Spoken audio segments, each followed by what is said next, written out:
Magandang umaga Pilipinas. Mula sa Pag-asa, narito ang latest sa ating panahon. Base sa latest weather forecast ng ahensya, ang ridge ng high pressure area ay patuloy na iiral dito sa May Luzon. Ang naturang weather system ay magdadala ng bahagya hanggang sa maulap na kalangitan na may pulupulong pag-uulan o pagkidlat-pagkulog sa Luzon, Visayas at Mindanao sa mga susunod na oras. Ating paalala, magdala po ng payaw saan man ang inyong lakad ngayong Huwebes. Samantala, detalye sa inaasahang heat index ngayong araw, alamin sa aming pagbabalik.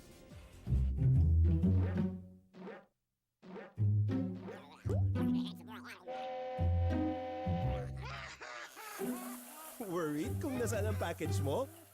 Sa Air 21, worry-free! May real-time SMS updates kaya alam mong status ng padala mo every step of the way. Why worry? Pwede namang worry-free.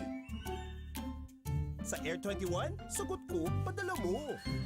Sa oras na ito, i-check natin ang heat index forecast ng Pag-asa. Ang heat index ay ang aktual na init na nararamdaman ng ating katawan.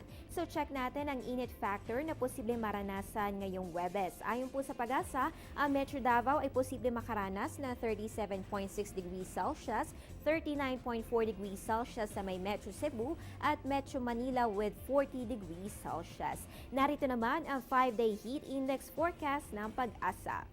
Dito sa may Iloilo at Bacolod, mararanasan natin ang 40.1 degrees Celsius sa darating na Sunday, May 31.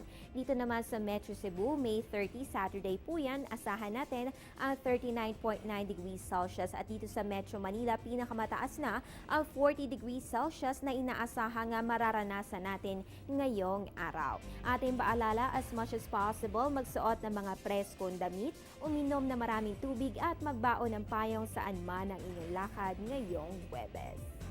At yan ang latest mula dito sa Pag-asa. Ugaliin mag-monitor ng weather conditions sa pamamagitan ng Panahon TV Facebook at Twitter accounts. Antabayan na rin ng aming susunod na update mamayang alas 10 ng umaga.